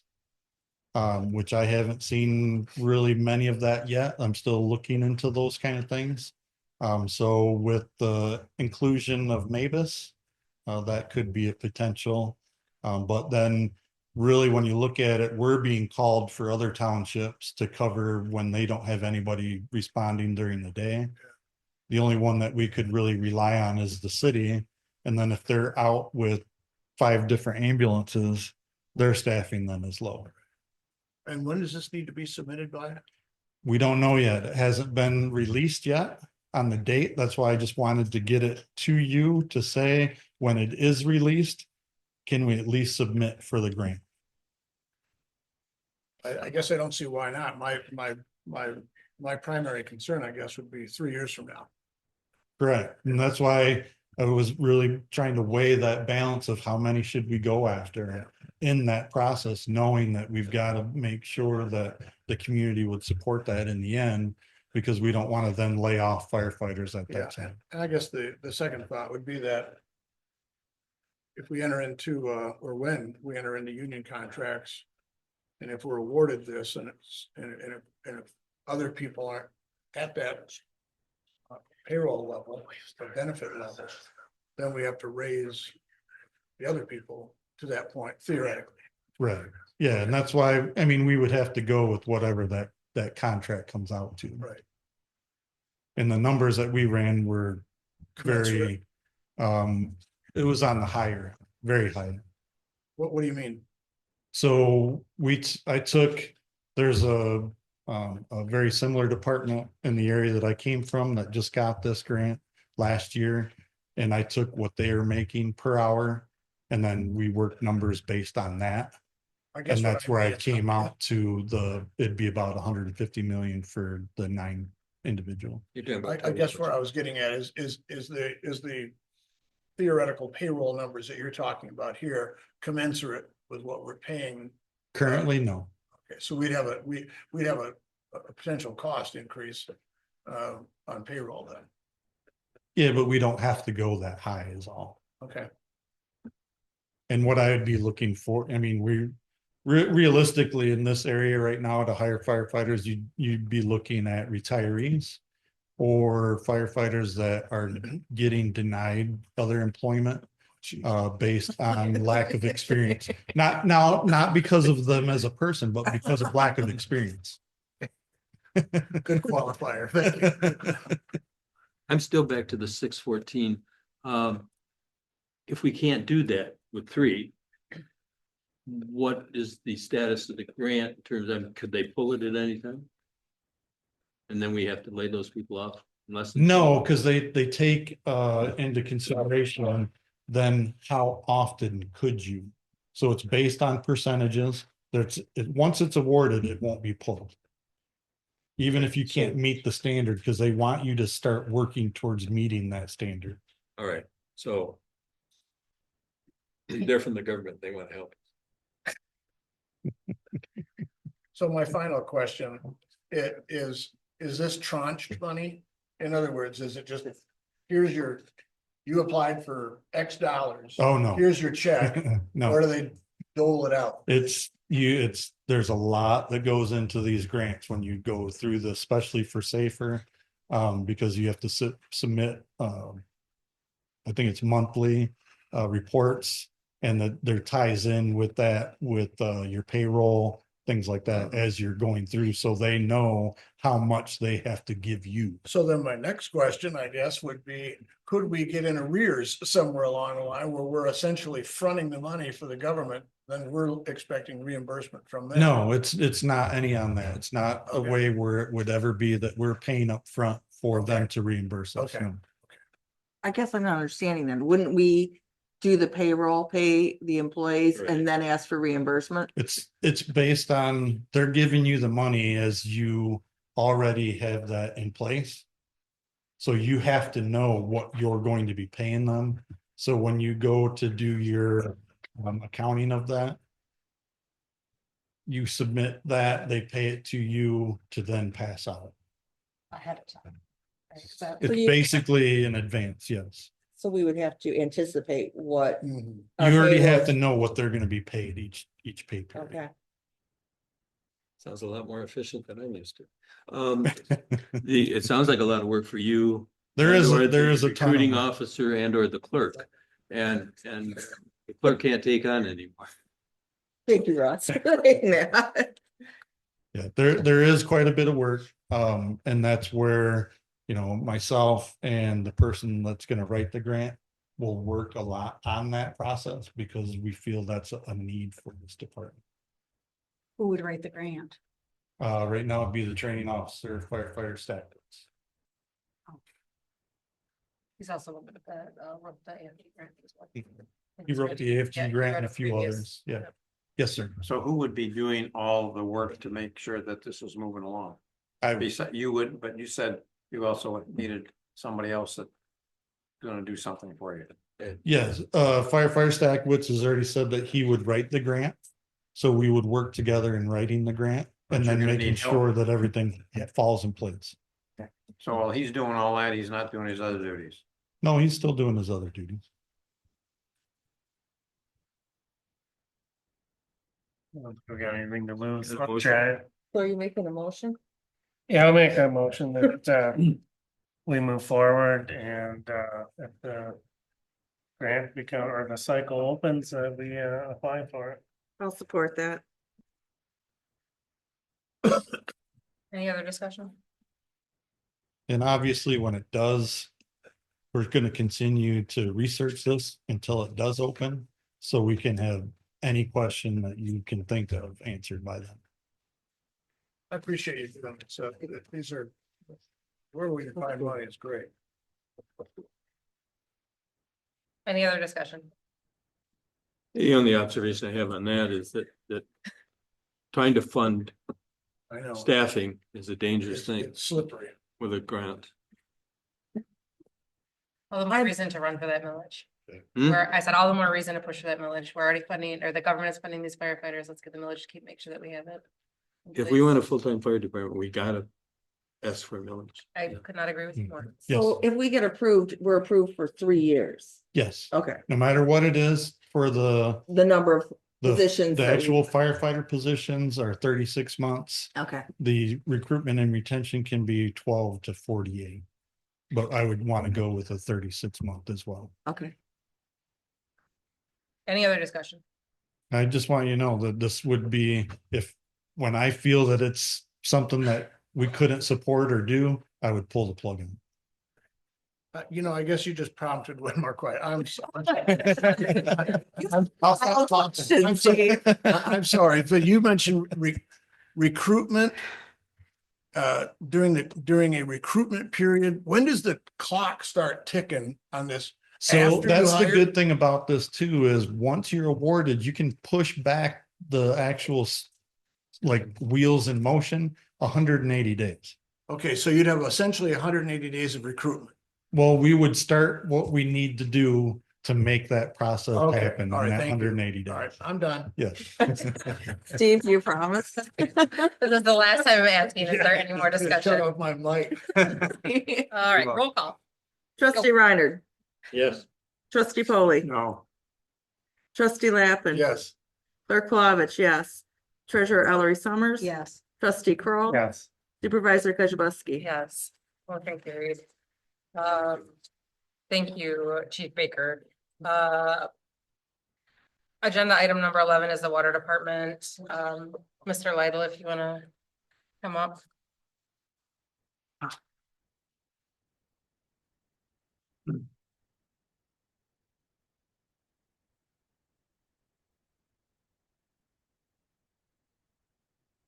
Good evening again. I guess explain this invoice. So that is a quote from R&R Trucking, who does repairs on the township's already fire engines. The township has a 1980 bean jetter. It's a sewer jetter that we use to clear any blockages in any kind of sewer main we have. Last time we used it, we parked it in the garage after we were done and we went to start it back up to do our checks on it and we found the pump was seized up. We can run the engine on this, but as soon as we go to engage the water on this, the whole engine shuts down. I contact R&R to come have a cursory look at it. He took it apart and found that the pump itself needs to be dug into. So what he quoted us is a cost to actually dig into the pump and figure out what is wrong with it. I have talked to Jack Doheny. They are a company out of Northville, Michigan. Just like, hey, if we need to get a new sewer jetter, but it has similar specs to what we have, what are the price I'm looking for? They're currently building one for us. Let's see what a price of that would be. But they also offer used ones that are 2 or 3 years old from their fleet for rental. And those go for about $50,000. 50,000. Yes, yeah. And those are 2 to 3 years old, typically low hours, but kind of similar to what we currently use. Like I said, ours is currently a 1980. We have 571 hours on it. We do general maintenance on it. We just replaced the serpentine belt on it last summer. I have no issues with this current model we have. But I also want to make sure the board is aware of what a current used one is going for. Yes, sir. Is the current used one a more powerful, better, bigger, better? Not more powerful, no, sir. It'll be more accessible to get parts on it that when they break, because as all moving things do, they break down. So Did this fail after the situation on Crittenden yes, Drive? yes, And it was stuck there for a day or something? yes, it was right? stuck there for days. Do we have a cause and effect of what caused that blockage? I understand there's rocks and whatever. Yeah, so we're gonna talk about that. So we went out there to jet the sewer main that we found was blocked. Our sewer jetter got stuck locked behind something, so we had the city come behind with their longer, stronger factor than us. It's actually a factor truck. And get everything unblocked. We found there's a lot of rocks in there. Mostly the size of softballs, if not bigger. We went through afterwards and cambered the entire sewer main from manhole all the way to the lift station and found the integrity of the pipe was intact. Oh, the rocks get in there. That's a great question. I wish I had an answer to. That's because of the construction at the hotel or the Aldi's? I can't say for sure because I don't want to point any fingers, but has been a lot more construction on the road this past few years than there's ever been. Yeah. But the inspection of the camera and everything showed that their taps for both Aldi and the hotel were looking fine. We did not see any breaks in the pipes. We actually exposed the pipe itself in the excavator where we were stuck at, and there was no breaks in the pipes. There's no extra water coming. Is it possible that someone could push stuff through a manhole cover down into that? Oh yeah, I mean you can do anything. I have found a basketball in a manhole before too. Hmm. I don't know how, but We found that in there. Didn't have a name with that. No, yeah, instead of Robin.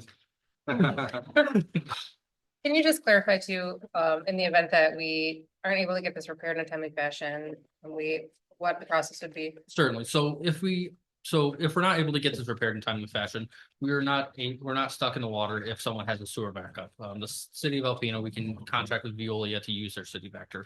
The unfortunate part of that is they charge $500 per hour to have that service taken care of. So the 2,400 goes pretty quick. It certainly does. More than our attorneys. But I like to emphasize again that 2,400 is just to figure out what the problem is, you know? Not to repair it. The description on here though does say disassemble pump inspection and repair parts required. So that's only, that's not that. That is my understanding. That's what from what he was telling me is to break it apart, see what needs to be fixed. Okay, If parts need to be ordered for it, do it then. But if you can just take it apart, clean it and put it back together, cool. okay. We have a budget line item that would buy you the new used one. No, this is a township owned vehicle, so it'd be whatever the township budget wants it to be. The supervisor. But it comes out of our water sewer. It comes out of the water fund. Yeah. There's, That's might be it. If you do vehicle maintenance on equipment, you're gonna also have to do a budget adjustment. Seems like that's where it should come from. That does seem are like, you talking about just for this? yes, Yeah, and you had that figured out already, right? 40 or $61-ish. yeah. But you realize we're spending, if we agreed to this, we're spending $2,400 on a 1980 piece of equipment that doesn't have much more. You know, it's gonna be harder and harder to get parts if it's not already. So And what if is it doesn't repair replacement? doesn't repair it, it just finds out what the problem. How much is the new one? So They a used to new, be- a new one, I don't have a price on yet. A used one, 2 or 3 years old, is going for $50,000. Well, a new one's more. Absolutely. It'd be. I would say that we'd have to go with to see what the repair is gonna be. I would say we need to get the repairs done to get up and running to make sure we're not spending the $500 an hour for a third party to come do a job that we're capable of doing. And it's, Do we use this piece of equipment? Quite often. sometimes we're using it 3 times a week. Sometimes we go 2 months without using it. You know, it's the water and sewer stuff. You never know. Maybe probably my recommendation that we look into getting this repaired as is and then start budgeting for a new one and or a used one for future down the road. Well, we're in budget right now. We can discuss that budget. Certainly. I have, like I said, I have a proposal for our waiting for hear back from Jack Doheny to see exactly what the price of a new build out was. We'll be dealing with this Wednesday, right? It's our budget The meeting. water We department. have a budget meeting Wednesday? Not this Nope. week, The, next week. It's next the week. fourth, When it, well. Yeah. Oh. right, the fourth? That's a good time to talk. Yeah. Again. Okay, But So yours- what GL are we gonna pay it out of? 592, 537, 931, 9010, And that is, maintenance on equipment. and where are we taking $61? 10 grand is gonna tell us how much more we gotta spend. Oh, 10 grand, I thought it was 2,400. 2,400. Now, Norm, do you have this McQueen thing? This isn't it. Yeah, that's what I have too. It's this bill.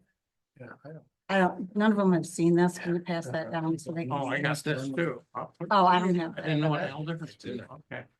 That was yours. I'm sorry. I took yours. Oh, you, can I give Oh, this to you? We're gonna spend $2,500 to find out how much we're gonna spend. Yes. Okay, that's different than. Oh, absolutely. But then, so $2,400 just gets us to now it's gonna cost you this much. Correct. I've What's tried your to name? contact different diesel mechanics in town, whether it be Midwest Diesel, Alpena Diesel, and also a couple of the people we take our pumps to see if they're interested in looking at those at all, and they had no interest looking for it. So he'll also let us know if it's not even worth fixing. I do believe so, yes. I would hope so. Yeah. Talking to so- him, talking to him about it before, he's like, oh yeah, I've serviced this pump before for the township. And and he's like, you're not gonna find parts to get it repeal it for, you're not gonna find parts to replace this. It's gonna be a fix if there's anything, because of the age of the product. In other words, they create parts. They Do they Cool part. tool it? I mean, my guess, yes. 537. It sounds kind of expensive. That sounds a lot. And if it gets fixed, we don't know Maybe how long that would $61 last either. That's a guess. Yeah. I mean, we do our regular maintenance on, this is the first issue I've had with it since working for the DPW. So basically this would not, this would fix it if he finds the problem, or is that gonna be another invoice? I don't have an answer to that. He'll let us know. This So is this is just just from the look at diagnostic. it. Yeah, This is for is diagnostic. diagnostics. Hmm. The surgery costs a lot more than Should we- diagnosis. If You're you- very limited on who can do this, so it's not like we can put it out for quotes. Oh, but I'm just saying, if we bought this used one that you're talking about, Oh, sure.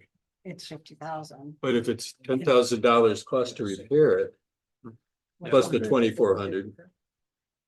I'm just saying, if, is there, is there one that you could get possibly buy used for 50,000? Mhm. How soon could you get that? I mean, is it sitting somewhere or, Right now they're in our yard in Northville.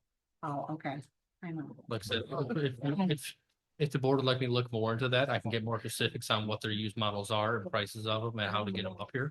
Well, and whether or not, say, we can pay X amount in one fiscal year and the rest of it next fiscal. Precisely, I can see if they want to come up here and give like a presentation or whatever they want to do. Remember, we can't finance, but we can. Do an installment Yes, payment. I never plan. understood. that. Purchase them. This Purchase distinction. installment payment. plan. Tim tried to explain it to me once. And Well, I understand them. Yeah, hello, how many are we done? Since I've been on the board, probably matters. Any other discussion? Cash, wanna Is say there a motion? motion? Cash is gonna say something. I don't know, I just have a problem spending $2,400 and not actually getting it fixed. Okay, Might but be it's, smarter to look at a used one. Oh, here, I'll show you. Let me show you this one. Yeah. Can we do that? Can we do that? So let me ask you this. Well, table this till after the closed session. Can we come back out of the, and talk about it? Mhm. Okay. Should I have that motion? I'll make a motion that we table this till the end of our, till we come out of closed session. Okay, Are you gonna support me? Or yeah, I support that. Okay, Please, yes. all in favor? of Aye. tabling? Aye. Aye. Oppose the same? Okay, tabled. Number 12, the NMMA staffing. Oh, I'm a member of the Northeast Michigan Material, what? Northeast Michigan Materials Management Authority. Yeah, that. And I've only been so since, well, just before Nathan left office. So, I've also taken a job recently. Not a lot of, but it's enough hours for a retired guy. So, I would like to not be on the Northeast Michigan, Michigan, whatever. Material Northeast Management. Michigan. And so I would like to not be on that. Would supervisor consider taking that over? If there's nobody else that will do it, then I will consider that as it needs to be filled. I think it's important that we have a seat at that table. Yeah, well, yeah, and we do have Laura, but we need to keep two. Two representatives. Yeah, and trustee Lappin has been the backup and he still could be the backup, but I don't think he wants it based on comments he made. well, it's not, I don't want it, no, because I'm gonna be busy enough with the whole. Water and fire. Water and sewer litigation. That's, I'm sure will absorb a great deal of I time. would need you to be the alternate. Well, I could be there. the alternate to you. Yeah, that. Cause I've got enough Or me. enough boots on the ground that or a little me, bit. If I can't make it. Yeah, there's Then I certainly can gonna the be- alternate. I'll be the alternate. Oh, I mean, to you're you? just her. No, not Both of you. us. It's Steve. No, Steve's the alternate. Abby, I'll be the alternate to you. Yeah, it's fine. Yeah, there certainly will be times where Steve and I will both be unavailable, so. As long I as think you we keep that in finally mind. retire as secretary. I want to be I said secretary. one more month and I'm. Okay. Thank you. We don't need to vote on that or anything, do we? No, that's just an appointment from the supervisor. Okay. I'm appointing myself for myself. Okay. Fourth Thursday of the month at 9:30. Can't wait. Okay, And it's and it's a good program and it's got a lot of things going on right now. yes, I know that So they're. they I have a lot think of you should be programs. informed about it too, so it'd be Awesome. good. I can't wait. Yeah, I bet. So who's the alternate? Are you no, really the we're gonna alternate say for both of public us? comment. Oh, are you really the alternate for both of us or is Steve really an alternate? Steve's an alternate. He said he's still an alternate. You're both alternates. And we're both alternates. So. Okay. Now's the time for You can the call Steve, you can't get a hold of him. second public comment. If there's anybody online that has public comment, She please has raise your nothing to hand. do. We're gonna do that actually after closed session, What? right? No, we move public comment. We moved out. it. We I move made it- public comment ahead right. of closed Oh. session. Oh, yeah, let's do public That's what comment. that, So that people don't have to stand. Seeing around nobody for- online, is there anybody in the audience for public comment? Please step up to the podium and state your name. I'm Gary Gorn at 109 Glenridge Street. And first of all, I'd like to say thank you for moving the public comment before the closed session, so we don't have to stand out freezing in the cold. That's very much appreciated. Secondly, I have to admit that I was a little nervous when I heard that there would be a conversation regarding the extension of Third Avenue, because I didn't have the slightest idea where you were coming from. I did hear from Russ a couple of months ago, but otherwise I had no idea where the board was individually or collectively, because you never had it on the agenda before. And yet back in the summer, it seemed, according to the paper and gossip around town, that it was pretty much a done deal, that the road would go in as early as the end of 2024. I mean, that was the conversation. And I really appreciated, I'll start with Steve. I really appreciated your comments about where your thoughts were at. And having listened to all of you, I totally agree with everything you said. Even Norm, you were talking about the 2003 plan being ignored and pushed off in a shelf somewhere. And that's absolutely true. I looked at that plan and what happened to it? It vanished. Michelle, I think your comment about going through priorities makes all the sense in the world. Before you spend, who knows, 1 million, 2 million, we don't know how much it's going to be. You know, is it more important than other projects around the township? I don't know. I haven't done that study myself, but it sounds like the board also maybe should do some diligence on that one too, that, you know, to figure out where the spending, you guys have done a wonderful job saving money, and you have a bank account. I can't say that about all the agencies around town, but the township has, and so you want to spend it responsibly. And I think, you know, I can go, you know, we've talked about all this before. I sent a letter out, and it's you know, we can talk about, absolutely true about the stoplight. You know, there's no point in having, no point in trying to diverge traffic if there's a stoplight going on. And Russ talked about taking a little path with some of the neighborhood people behind Thunder Bay Junior High School. And I think that might address the emergency issues. And Abby has contacted us about having a meeting next month with and to have further conversation. And also the road commission is looking at a grant. So that might be off the table for the township. Anyways, thank you for doing due diligence. I appreciate it. Thank you, Mr. Warren. Oh, we got a built-in. Music. Go ahead. Wow. Anybody else, feel free to step up to the podium. My name is Richard Magda. I live on 103 Bristol Court. And the first thing I want to say is thank you again, too, for moving the public comment. And also, I hope the new year's off to a good start to all of you here on the board. I think Mr. Lappin hit on a very good point, as Gary had mentioned, that there's a lot of complexities to this project to extend, or the desire to extend Third Avenue out to Tamarack. Beyond than just the traffic light and the complexities that go around that, with the permitting from the state and all the studies they'll do. The road commission has said in previous meetings that if they do put that road through, there's more to think about it than just that. The speed limit is going to be 55 miles an hour on that road that they've told us that'll go through. And I'm not sure where they're going to put a roundabout, you know, at the entrance to our village here, because they said that they don't even have enough right of way to put in a sidewalk for the people who walk, or the people who, or the children who go to school over there. So there's a lot of things that are going on here that I don't think are being explored. And I'm very glad to hear that the board is beginning to look at critically at this project here. The other thing is that you, as you've also seen and it's been mentioned, that I don't think the project is going to come in as budget, you know, as much as they well-intendedly make an estimate of what the budget's going to be. I think Lake Winia is a good example of that. It's going to end up costing a lot more should the township choose to take and help with the funding on that, because you know the road commission is shopping this around to everybody to get this road through over here. And they've admitted to us in previous meetings that it's really not about the safety. It's about offloading the traffic off of 32 and future development which they can't talk about is going to go in over there.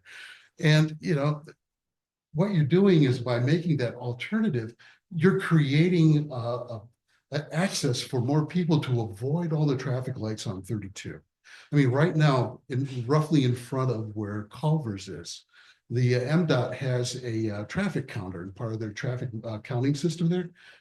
Their average is 77,000 vehicles a day go in front of Culver's. I mean, that's both directions.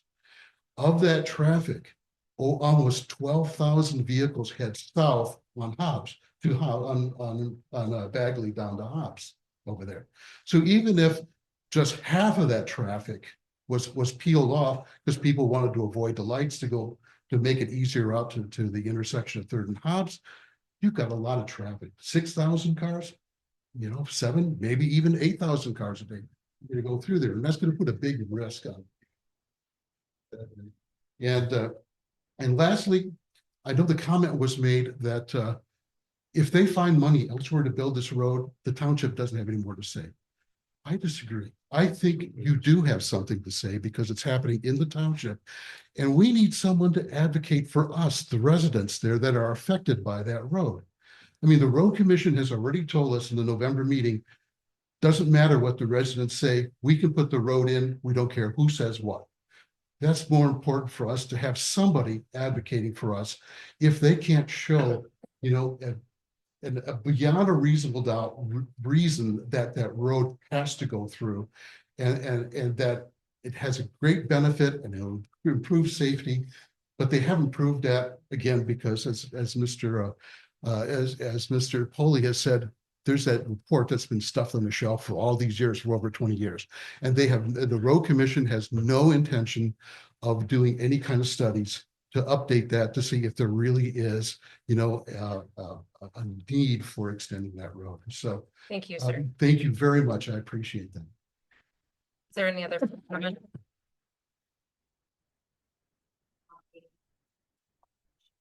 The discussion that I had, my name is Michelle Smith. I live on the Tamarack side, and I had a meeting over the phone with Mr. Brady, asking after the last meeting to meet with him to kind of see what the plans were. There is no plans, to my knowledge, no design, no, I don't know how they're getting an estimate. I've discussed with him my concern of fly ash. There's known fly ash. He says it's not a contaminant if they dig it up. If you Google it, it is. And I live there, and it's going to be in the water that I buy from the township. I'm the last house on that road to get township water. I'm concerned about the flow off of 32, and mainly I'm concerned about his comment to me. You're the only person I know who doesn't want a paved road in front of their house. I said, I disagree. I do want a paved road, but not at the expense of lives on 32. And he said, well, when everyone figures out how hard it is to get out on 32, they'll take an alternate route. What a shame for that to come out of his mouth when he's in support of bypassing. Then what is the purpose of this road? So when you're thinking about if it does come to this board, I hope you take that into consideration and look at my example when I pulled out of the road the other day. It was snowing, the plows were out. I made a right. My son lives behind the Alpine Eagles. I went in the turn lane. So it's a quick on off. I got in that middle turn lane and I can see a plow quite a ways back, but it's coming closer. And I couldn't make a left into the Eagles, and it's coming closer. and there's two other traffic coming around. I had to go straight to turn into the environmental place before Aldi's because I was afraid to get hit by a county plow. That's all I have to say. Safety should be a first concern. So thank you. Thank you. Is there any other public comment? No, seeing none. Thank you for attending. Yes, please. I move to enter closed session pursuant to MCL 15.2681E and MCL 15.268LH to discuss pending litigation in City of Alpena versus Township of Alpena, case number 24-2721-CK with legal counsel and consider a confidential written legal opinion. Thank you, everybody, for coming. Nice to see people in our office. I have support Thanks. for the motion. Support for the motion, anybody? I'll take a roll call. Please, use this. No. Roll call, please. Trustee Lappin. Yes. Clerk Palovich, yes. Treasurer Ellery Summers. Yes. Trustee Kroll, Yes. Trustee Reiner. Yes. Trustee Polly. Yes. Supervisor Kozibowski. Yes, What time? 7:50. 7:51. Can we take a quick 35 minutes? We're back in open session at 9:04. Okay, so we're revisiting the R&R. Under new business number 11, the water department R&R truck repair estimate. I lost I my- make a motion that we consider purchasing a used replacement for the, Ross, where are we getting the money? serious? Where are you getting the money for this? I'm not, that's not the motion yet. I'm Oh. saying we get a bid on this to consider replacing it and financing option, not financing option, that's the wrong word. Terms. Payment terms, payment Installment terms, options. yeah, So you don't think we should even think about getting the one we have fixed? I do not, but that's my motion. Maybe What was your somebody wants to comment? make another motion. Michelle, What? what did you say? We're not even gonna consider fixing the one we have? Oh, okay. Yeah. Well, That's is what it sounds like. Yeah. Because Till in the it's- till it's meantime- supported, we can't discuss it, so whatever. If Oh. it doesn't, it could die for support. I'll support it. Installment purchase. So in the meantime, every time we need to use this, it's $500 an hour from the city, which 5 times we need 5 hours. We're over the cost of even finding out if it's gonna need to be fixed. Right. And it's probably, and how long is the diagnostic time gonna take, number one? And will we have to be renting that thing while they were doing the diagnosis? I don't know how long it takes to tear this thing down. But the other thing is, I don't wanna spend $2,400 on trying to find out what's wrong and then find out that it'll take $5,000 or $10,000 to replace it. Or to fix it. Well, I'd like to know about how much these, oh, didn't he say? It's 35 years old. He people, said like you know. 50,000. It's seen its lifespan. The one thing that I've been confused about, is this on a, is this Because on you a guys are chassis? trying to pay the bills I every don't know month. anything about it. Well, but, Um, and I get the point of not putting money into an old piece of equipment. But I don't feel like we have a choice. But if you Like- read the daily stuff I mean, Yeah. they had, then they had to bring in the city to get ours unstuck. But they were out there 3 days with that thing. Right, but what I'm not understanding, and he was speaking softly, so I couldn't hear him real well, or my ears weren't plugged in properly. Is this, do you drive this? It's towed behind. Okay, so it's on a trailer. Yeah. So it's not a 35-year-old chassis that we're just gonna try to fix a pump. Okay. All right. And he did also say when he was up there that he felt the piece of equipment was adequate for what we needed. He didn't think that we needed to get brand new, super extra extravagant, whatever it was, it served its purpose for what we needed it for. Yeah, in other words, we don't need the more powerful one. He said we can always rent the cities if you have to have. it. Yeah. But I mean, can you get like a 10-year-old and Less than You mentioned there was one for Two. 50,000. 2 or 3 yeah, years 2 or old. 3 years old, so I don't get a 10-year-old one for an I think- 20. I don't know for sure, but my assumption on that is the reason why he said, Maybe what's. the newer one is because anything up to a certain point, it's gonna be difficult to get the replacement parts for that, and that was the whole purpose of getting one that was only a couple of years old. The parts are more readily available if we need them. So, which goes to Russ's comment about, putting paint on a pig, basically, you know, you're not, what you're doing is you're fixing something that's old, and if something else breaks, then we're trying to find a part for something or tooling a part. It's a tough one because of the cash flow issue, so. Well, the question also is, he said that We just- it possibly could just need to be taken apart and cleaned out, and it might not need anything, we don't know Maybe. that.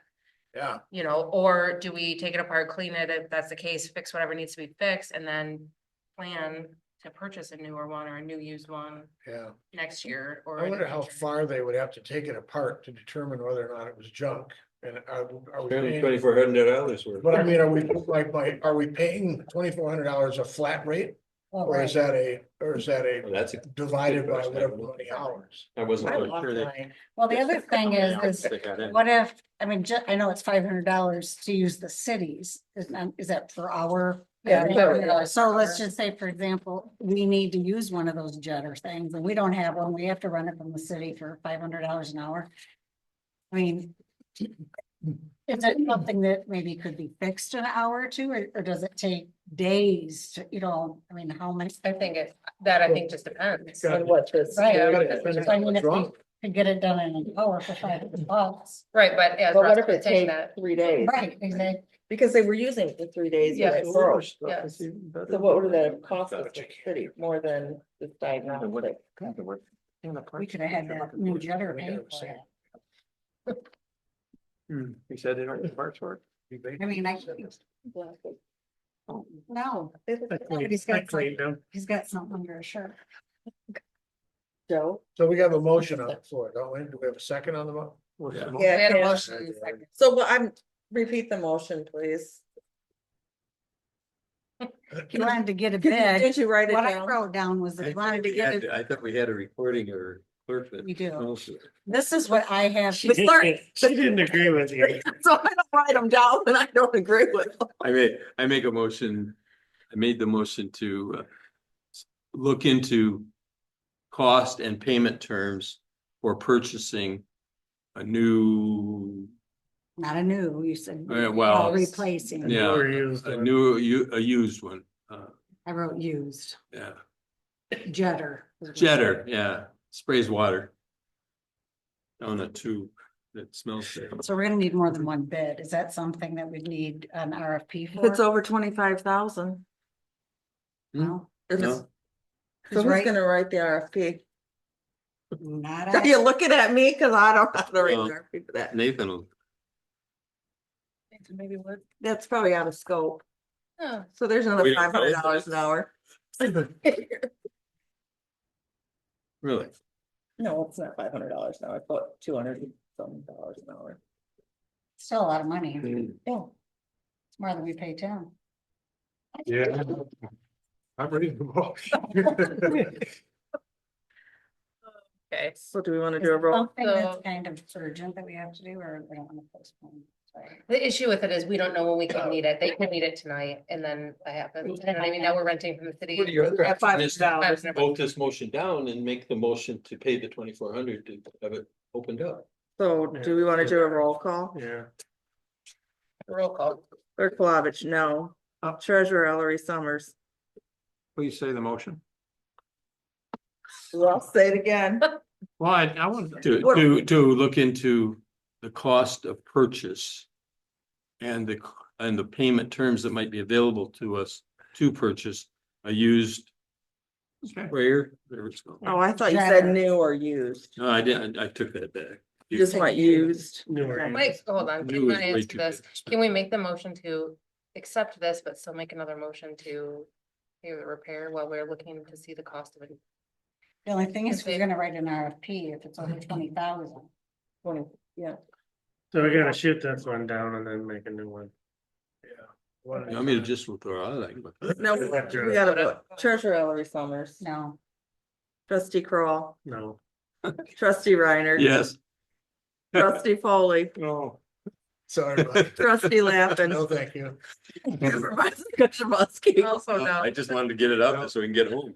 yeah, no doubt. Valiant effort. I know. Motion I know. failed. I know. Is there another motion? I'll make a motion that we spend the $2,400 for the diagnostic And. and still find out the cost. Yes. And, yes. Should we say up to 2,400? What if it goes more than that and send us? Well, that's the cost just to find out what it needs. No, I know, but what if they say, oh, I couldn't quite tell and it's gonna cost. you No. another That's an 300? estimate. That's, They that's can do good.